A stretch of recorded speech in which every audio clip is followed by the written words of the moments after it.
Bonjour à tous, j'espère que vous allez bien. Aujourd'hui je vous présente les produits terminés. Donc je vais y aller un peu au hasard, je vais piocher dans mon sac et c'est parti. Alors le premier produit, il s'agit d'un déodorant de la marque Cadom.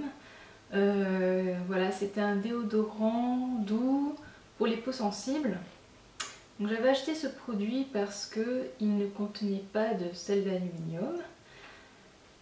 C'est un produit qui est efficace, qui sent, je me souviens plus l'odeur, mais ouais, c'est une odeur agréable, assez fraîche. Après, je suis pas fan du mode pchit là, je trouve que quand on envoie la dose, c'est un peu, comment dire, étouffant. Voilà, après maintenant je vais pas racheter ce produit tout simplement parce que depuis j'ai trouvé en fait mon bonheur avec un déodorant bio donc qui ne contient pas de sel d'aluminium et qui a une formulation beaucoup plus propre. Alors le produit suivant, il s'agit d'un beurre corporel donc de The Body Shop. Il s'agit d'une collection, d'une assez vieille collection. Celui-ci c'était aux délices de gingembre. Donc je suis pas très fan de l'odeur, ça sent un peu le Coca-Cola. Après c'est un soin qui est assez hydratant, même maintenant c'est un peu trop riche.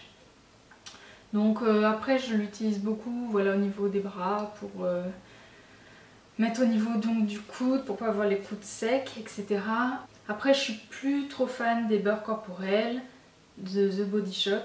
Ce sont des produits qui n'ont pas des ingrédients super clean.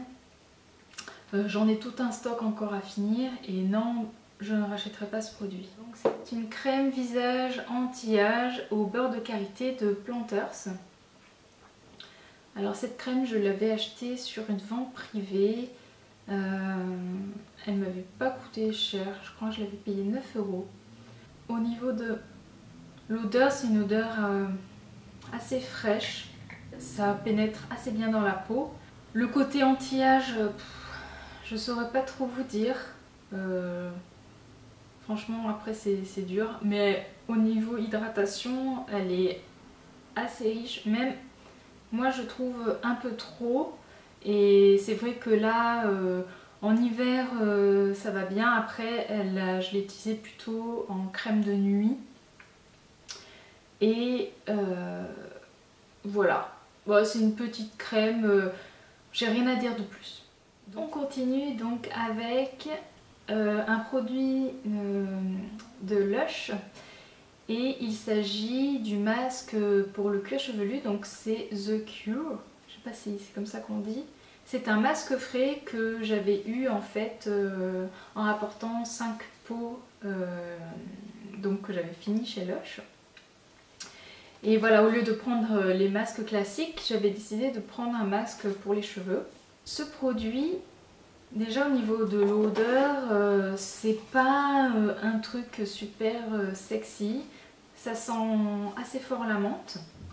C'est censé en fait, comment dire, calmer les cuirs... je vais pas arriver à dire. Calmer les cuirs chevelus qui sont irrités quand on a des démangeaisons, etc. Il y a de l'huile de coco, donc ça c'est bien. Il y a de l'huile de jojoba, ce qui permet de réguler la production de sébum.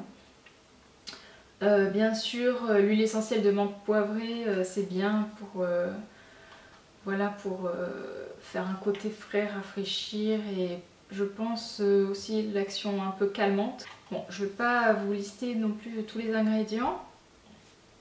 Ce que j'en pense, c'est vrai que quand on met ce produit, donc c'est assez épais. Moi j'ai tendance à le diluer avec un peu de l'eau, donc ça se met avant de faire son shampoing.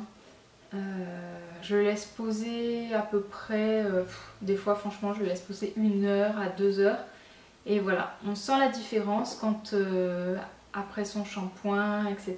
Quand je me sèche les cheveux, c'est vrai que j'ai les cheveux très très doux et je sens qu'ils ont été voilà, bien nourris. Au niveau du cuir chevelu, c'est apaisé et je pense que c'est un masque que je pourrais racheter ou en tout cas en profiter lorsque j'ai des peaux lush à ramener. Alors on va rester dans les cheveux et là en fait il s'agit d'un échantillon de Léonore Grey et c'est le bain traitant à la propolis, donc c'est un shampoing anti-pelliculaire. Donc ça c'est un échantillon que j'avais eu chez Sephora et c'est vraiment pas mal parce qu'il y a 16 ml et ce qui permet finalement de bien essayer le produit, sachant que j'ai dû en faire à peu près, je pense, 3 shampoings. Donc ce produit, j'ai été convaincue parce que je l'ai acheté en grand format. Alors au niveau de l'application, c'est vrai que, comment dire, ça mousse pas du tout. Donc par contre, il conseille de faire 2 shampoings. Il faut en mettre très peu. Donc après moi j'ai les cheveux courts, je peux pas dire, quand on a les cheveux longs peut-être qu'il faut en mettre un peu plus. Mais voilà, vous en mettez bien partout, pas besoin d'en avoir beaucoup, ça va pas mousser.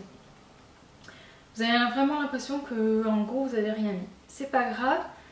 Donc vous rajoutez un peu d'eau, vous émulsionnez, etc. Vous rincez.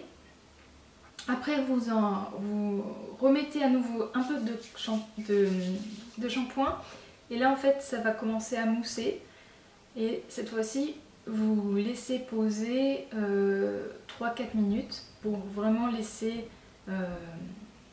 le shampoing agir et après vous rincez. Derrière ça va laisser, c'est vrai, le cheveu assez crissant, assez sec. Je vous conseille d'utiliser un soin nutritif. Moi derrière j'utilise mon chouchou, le masque de Christophe Robin, la fille de Barbarie. Et franchement je trouve que ça marche très très bien. La preuve, hein, je l'ai racheté. Et c'est quand même un shampoing antipelliculaire qui est assez doux, qui respecte le cuir chevelu et c'est ce que j'aime parce que j'aime pas les trucs qui sont un peu trop agressifs et on sait pas trop ce qu'il y a dedans comme d'autres marques. Donc voilà, si vous avez des problèmes de pellicule, allez chez Sephora, demandez un échantillon et testez. On continue avec c'est un lait corps, la Sultane de Saba, que j'avais eu, je pense, dans une box beauté. Donc l'odeur, c'est une odeur agréable, fraîche. Donc c'est au thé vert, au gingembre. On sent plus le côté frais du thé vert que le gingembre. Au niveau des ingrédients, je suis pas fan parce que le deuxième ingrédient, en gros, c'est de l'huile minérale. Donc j'étais un peu déçue parce que en fait la Sultane de Saba, j'avais l'impression que voilà, c'était quand même des produits avec une... Enfin je sais pas, ça me donnait le côté d'avoir des ingrédients assez clean, assez bien. Et en fait quand j'ai regardé les ingrédients derrière, ça arrêtait de me faire rêver en fait. Ça pénètre très très rapidement dans la peau, ça hydrate, ça fait son job. Mais voilà, je suis pas fan des ingrédients qu'il y a là-dedans. Donc non, je n'achèterai pas. Produit suivant, il s'agit d'un produit de chez Caudalie et c'est l'eau de raisin. Pareil, que j'avais eu dans une box. Que dire de ce produit? J'ai déjà testé l'eau d'Avène, aussi une autre eau au zinc, je ne me souviens plus. De La Roche-Posay, je crois. En fait, moi j'utilise pour enlever le calcaire de mon visage. J'ai une préférence pour les eaux florales, donc je ne connais pas le prix, mais non, je ne rachèterai pas spécialement ce produit, même voilà, si il fait son job. Mais on revient avec un produit de chez Lush. Retour dans le droit chemin. C'est un shampoing que j'utilise en shampoing quotidien. Ma foi, il est très très bien. Qu'est-ce que je pourrais dire dessus? Il correspond plus du coup à des cheveux qui ont tendance à regresser. Il donne un côté assez frais, il a tendance à apaiser le cuir chevelu. Et oui, ça serait un produit que je serais amenée à racheter. Pour l'instant, bon, j'ai d'autres shampoings, mais ouais, j'ai bien aimé ce produit, donc je vous le conseille.